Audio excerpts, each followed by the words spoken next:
Hello, everyone. I am pulling up my phone so I can see any comments that are going to come through during the live, if anyone is here live. I was having problems getting my camera to connect, so it took me a second to get connected. All right, well, yeah, some of you may be here live. I know a lot of you, y'all are very busy, so maybe you are catching this recording. If you are here live, please feel free to say hello. Let me know any comments, questions, thoughts you have in the comments section. And if you're watching the recording, do the same, and I will answer any questions that come up. So I work a lot with therapists who have this question, have this concern around premium fee setting, whatever that means. And I want to start with that point because I think we all have different definitions of what a premium fee is. And primarily, this is dictated by, like who our clients are, where we live. So I'm in the Pacific Northwest. I started my private practice in Oregon. And then I'm currently moving. I moved earlier this year to Seattle, Washington, which is like one of the most expensive cities, if not in the country. I think it's actually been like in the world lately. It's one of the like studies that I saw.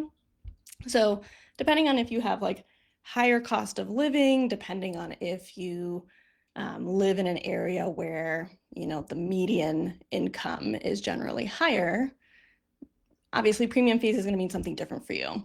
I've worked with therapists who live in small towns, blue collar towns, and to them, like even just being private pay at 150 an hour or 175 or even 200 plus, like that's premium fees. Whereas I think a lot of people put out there, and if you've seen my stuff on intensives, you see I put out there, like I charge $350 for my regularly, $350 an hour for my regular weekly therapy sessions, and then $400 to $500 for my therapy intensives, $400 to $500 per hour. So obviously premium fees can go like up and up in that sense. But again, premium is relative. It is relative to you. If generally therapists in your area have a hard time booking clients at like, above 125 an hour, I am not the type of person that just says like, manifest anything and like anything is possible. So I would never tell you like, well, everyone else is having a hard time, charging at 125 and filling their caseload, but you should definitely go ahead and charge 500 an hour because at some point, like we're balancing optimism and faith in ourselves with like what's realistic for our situation. So I think that's a helpful point to remember is, again, premium fees mean different things to different people. Now, obviously, when we take into context everything that's going on in the US economy these days, I know there's a lot of Canadians and Europeans in this group, people from the UK, so you all may or may not know, but all countries go through different points of either recessions, depressions, or just economic instability. Here in the US, there's been more like government shutdowns and layoffs and things like that. So it makes a lot of sense to worry about your fees generally. I know I don't spend a lot of time in therapist Facebook groups because sometimes they can be not so helpful. But I see things pop up every now and then. And even on Instagram, I see people saying like, it's hard even to fill a insurance-based practice. And right, if people are losing their jobs, they don't have insurance, that makes a ton of sense too. So yes, it's like undeniable that there is stuff happening in the economy. It's undeniable that, people are impacted. And right, I think this is where this conversation around generally how are you running your practice and premium fee setting, like all of this comes into play with this. Because a lot of the times when we think about like big picture, zooming out before, well, I don't even know if I can say before this, economic time, because the last time was probably like 2020, 2021. Time before that was like 2008. And like we can go back and back and back to see all of the periods of economic instability that have happened. And so it's kind of hard to say like, what got you through then, especially if you didn't have a private practice during those times. But zooming out, when you think about if you've been in private practice for a year, 3 years, 10 years, you know that there are periods where even if things are feeling a little shaky, even if things don't feel like the most abundant in the world, like they generally still work out, right? Clients still come. Maybe you accept a little bit more sliding scale than normal. Maybe you keep insurances that you're on, even if your overall goal is to get depaneled eventually. So, like, the first thing I want to say is you will get through this, right? Like, we will always find ways. There are always ways to make your practice work. If that is getting temporarily paneled with another insurance company or joining and be selective about EAPs if you join one, because obviously we know some of them are hit or miss in terms of their experiences and the ethics that they practice, but you always have ability to earn money. What that should hopefully remind you somewhere in your logical brain, obviously the emotional brain, if it's feeling anxious, may not always remember this, but it should remind you that, again, like any anxiety, any doubt, any guilt that you feel around your fees, it generally tends to be situational, right? Like right now, if you are in a circumstance where your job is ultimately fairly stable, a lot of you are in private practice. So again, you get to decide how much money you're making ultimately, whether that is through therapy, whether you're exploring alternative streams of income.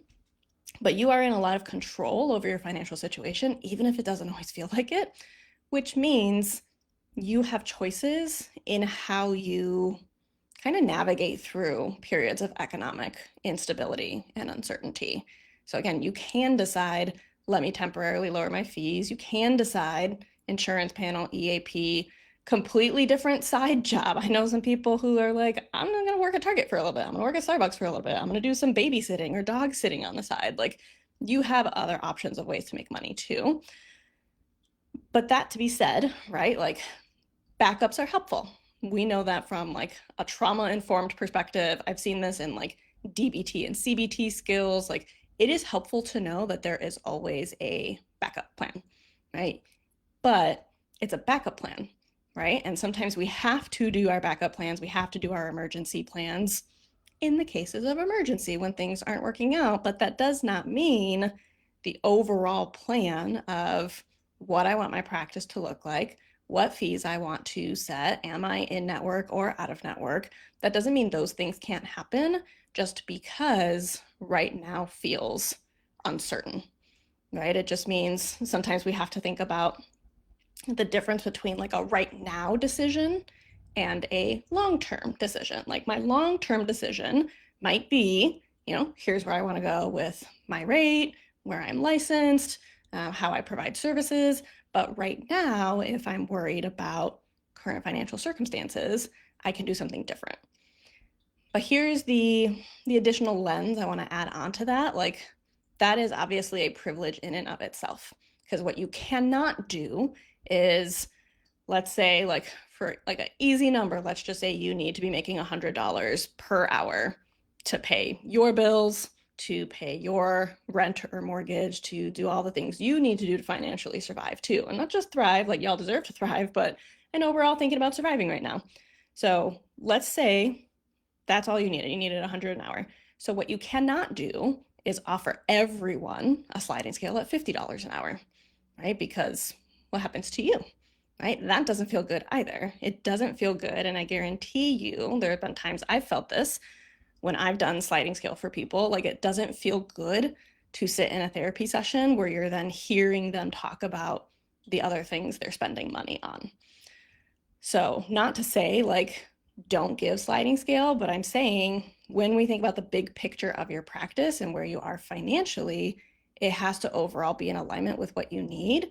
And for a lot of people, that means more premium fees. Again, what that means for you in your area and with your clientele, that's subjective. That could mean instead of 100, I need 150. Instead of 150, I need 200. When that is your norm, when normally, let's go with the 200 number just for, again, ease.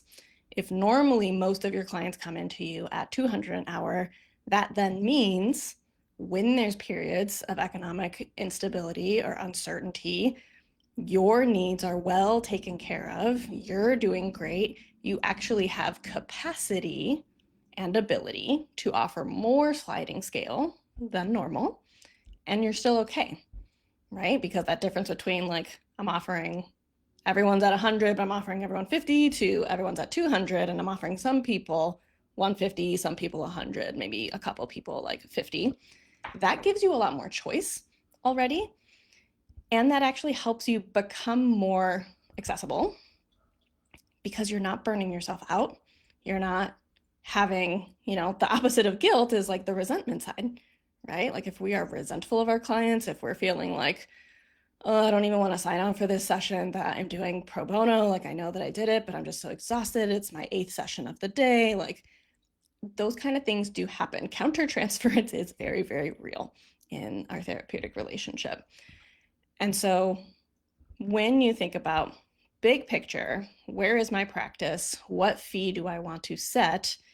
You can still think about the fee that is, exciting for you. It does not have to just be like what's competitive in my area, or, again, like realistic is helpful to consider, but you can also be aspirational too. Again, I have worked with a lot of small town, blue collar town therapists who started at 150 an hour and felt like that was kind of hard to even get clients there, private pay, but then now they're charging like 200 an hour, 250 an hour, and they feel so excited by the potential that gives them to then now this client who I am seeing in network, but I haven't been reimbursed for like 6 months, like this makes it so much easier to keep going, as opposed to telling this client, like, unfortunately, I can't see you anymore because I'm burnt out and I need to pay my own bills and all of those things. So we have to think about, like, again, big picture, long-term, and short-term decisions that we make. And so when you think about, your life, your needs, your wants, y'all have seen all the different like fee calculators out there. We do not have to do this right here and now, but you can come up with a very concrete number that is more about your needs and less about, your worth, your value, right? Because at some point, this is a hard conversation to have because no one number is going to feel like that's it, that's your value, that's your worth. Like there are going to be times where you're sitting with a client, let's say you're charging $200 an hour, and you're feeling like, I don't know what I did. I don't know that I was helpful in that session. Like I feel so guilty for charging that. And there's going to be times where you're sitting with a client charging $200, the same $200 an hour, and feeling like that was the best session we've ever had. I was really in the zone. Maybe even the client said, I have some clients say that, like, that was worth every penny. Like you are, you're doing good. You're in the zone, whatever that is. Like I have people give me those affirmations. It feels really good. But you're going to have both experiences, right? So the important thing is it's not just about like, we go to a store, we go to a restaurant. Value, what is literally like the pricing rate anywhere, it's kind of just made up. I had someone ask me recently, like, do you price just kind of based on vibes? And it's like, sometimes you can kind of like, how do you know that a burger is $8.99 compared to like $23.99? Like what is the difference? Yes, the quality of the ingredients. Yes, like maybe are they like growing their own ingredients? Are they, contributing parts of their portions, like parts of their profits to, nonprofits or something like that? All of that stuff is worth considering, but at the end of the day, it's a burger that you're getting, right? So like at the end of the day, someone is getting therapy from you, and what contributes to your value, and not your economic value, but your value as a therapist, is how present you are with your clients, is how much you do feel confident in how you're helping them. Because if you feel exhausted, if you feel like I'll just take on any client because I just need any money, but I am not a specialist in this area that they're talking about, and I feel so overwhelmed and uncertain, and I don't have time for supervision or consultation, like that is in some ways lowering, again, not financial, but just that emotional value of what you can offer. Because yes, we can offer the therapeutic relationship. We know that's huge. We know that's like the primary agent of change in a lot of ways. But if a client is coming to you for a very specific purpose, and you don't have the answers to their problems because they're coming to you for, if someone came to me for OCD, I'm not a specialist in OCD. So if I chose to work with them and they're asking me for like concrete skills, but I'm talking through like, you know, their trauma history, or I'm talking through like grounding techniques, will some of that be helpful? Yes. But would working with an OCD specialist be even more helpful more quickly? Absolutely. And so I'm questioning, if you are questioning your own value, like there's something to be said for that, but it's not always the monetary component. Because when you go into like, this is my niche, these are my people, this is what I have training in, this is where I feel in my zone of genius most of the time. We all have off days, but most of the time, you are going to feel like you have value. And the monetary, the objective monetary like point that you assign to that, again, is subjective. You might feel like, damn, I'm so good at this. Like, of course I should be charging 150 an hour. And like, if that's exciting for you and that means your financial needs, fantastic. You might have your rate at 200 or 250 and feel the same thing. But when you're questioning, am I really worth this amount? I think it's less about, is someone willing to pay this for therapy? And it's more about, how do I feel? How confident do I feel? How in alignment do I feel? How much is this in connection with my values about, and I mean more like my values around like, authenticity and openness and vulnerability, not like monetary value.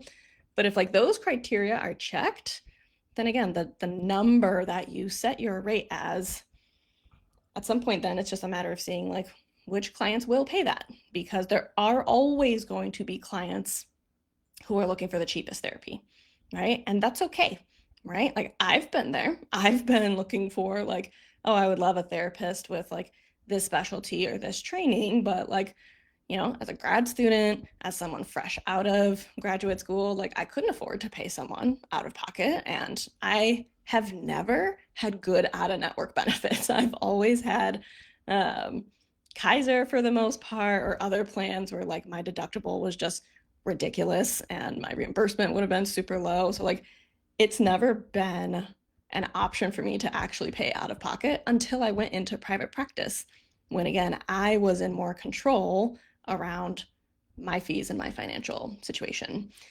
And so when it comes to you thinking about like what feels good for you for a fee, right? I think it's less about what will people pay for therapy and more about what feels good to me, what feels in alignment with me, matched with then, and what's, on that like fine line between realistic and aspirational for my area. Because if I was living in, I've worked with therapists in like Alabama, for example, and they're like, everyone charges like 125 or 150. So if I was working in Alabama, would I continue to charge my rates between 350 to 500 an hour? Probably not, because I may not get any clients. I might get like one here or there, and like that would feel really exciting. But that fee is like both conditional on what will people pay, as well as, and how does it feel like I'm kind of backing my fee, right? Like again, if I feel confident, if I know exactly who I help and how I help them, and I communicate with them, and sessions feel really good to both of us, I guarantee that is going to take away your guilt around that. We might all always have self-doubt because we are all overachievers and we are lifelong learners. And so I'm sure there's always the narrative around like, I gotta step up my game. I gotta get more trainings. Like if I'm gonna continue to charge this, I gotta like refresh some things, offer some new things. And like maybe, and yes, you can do that. And if you have proof that people are willing to continue to come to you and pay for your services, it's not so much like a doubt piece at that point, right? If guilt is showing up, there's something to be said for that. But two, like another important part of this conversation that I want to add in is to think about like client autonomy. Because I do have a client who, for me, where my fees are at, is on sliding scale. She's currently at 200 an hour. And all we ever talk about are her, not all, but at least in every session, we talk about like how financially stressed she is, right? And so, of course, I bring up like, how are we feeling about the fee that we're at? I know that you're on sliding scale, but I want to check in to see like if that's consistent, if that's doable for you. And this client consistently says, I want to pay you. I want to pay you your full fee if I could, but I want to pay you at least the fee we've agreed to because you are worth it, right? And like getting that explicit permission from my client, it helps my guilt of like, oh man, like I should be charging lower, whatever that is. And so in part two, we have to get comfortable, more comfortable. It may never feel fully comfortable, but we have to get more comfortable having financial conversations directly with our clients. Because otherwise, if we just stay all in our heads about it, like that is where guilt and shame and self-doubt thrive, right? In isolation.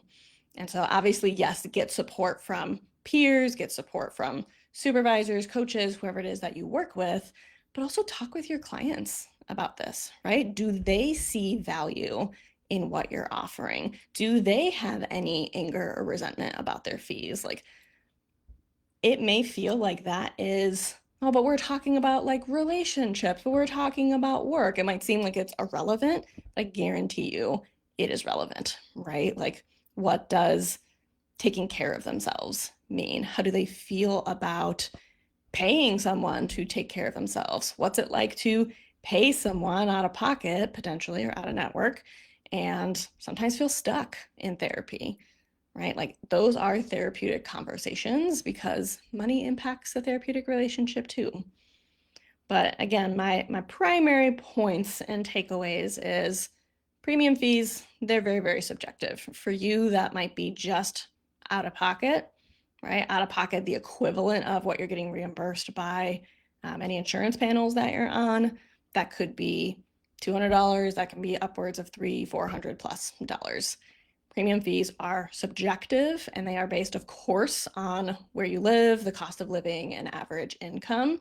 So it's helpful to remember that. Please don't ever feel like you are supposed to charge what someone else is charging, or don't feel like it's supposed to be easy either, right? Like I worked up to my fees starting from $125 an hour because my realistic circumstance leaving my job was I just need money. I just need to match what I'm bringing in from that job so that I can make private practice work. And so I just set my fee lower than what was average in my area so that I could get clients. And then over time, I raised $25 here, $50 here. I had people on all different types of tiers of what their rates were each year. And every year I go up a little bit. But again, you have a lot of choice here. And when it comes to this economy, as much as we know people are really struggling and people are really suffering, what I really take some amount of solace in, and I've heard this as another, like, it's almost like a vicarious trauma and resilience informed way of like, as much as we are exposed to everything horrific that is going on right now, everything that is heartbreaking and devastating, we have to intentionally also show ourselves points of like, you know, people overcoming that adversity, times where like people have recovered from things, right? That's not to ignore the other stuff. It's just to remind ourselves that that's not everyone's circumstances. There are some people who are doing just fine right now. There are some people that are thriving. I follow a lot of financial experts on Instagram, and all I see from them is like, recessions are the times where most people actually make more money, and especially business owners, which feels weird, right? It feels weird. And maybe that's dependent on what the business is about, but it is not a guarantee that you have to struggle in this economy. It is not a guarantee that all of your ideal clients are struggling and are not willing to pay for therapy.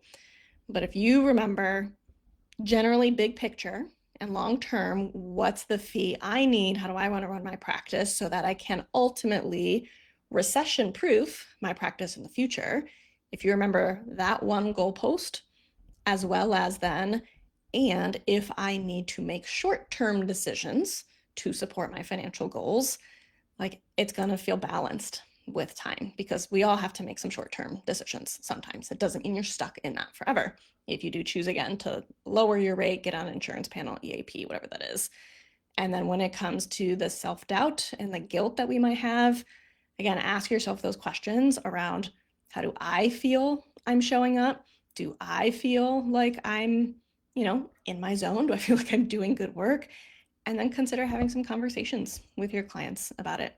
Talk about money. Start by talking again in like consultation or supervision groups, whatever feels most safe and supportive for you there. But I hope that this was helpful. This topic was suggested by someone in the community of like, how do we really, ethically charge premium fees in this economy? And I think it's important to remember premium is relative. This economy is circumstantial. Not everyone is struggling in this economy. When we think about it, at the end of the day, most of us, especially if you are doing out-of-network private pay, most of us really only need like 10 to, let's say, maybe 20 clients. Obviously different if you're offering intensives. And there are definitely 10 to 20 clients in your state who are doing okay, who can work with you, who are looking for a specialist and someone who gets them and communicates they get them. So then we can have a whole other conversation around, and now they have to be able to find you, and that's where your website and SEO and other marketing techniques come into play. But that is not what we're talking about today. We are at the hour, which I know means a lot of people are either going into another session. I have my own coaching meeting that I'm going into, but let me know your thoughts in the comments if this was helpful, if this is something that you all want to talk more about, or any questions, thoughts, feedback that you have. And thanks for joining here live if you were here live. Otherwise, thanks for catching the recording. And I will see you all next week for the next live training. Take care. Bye.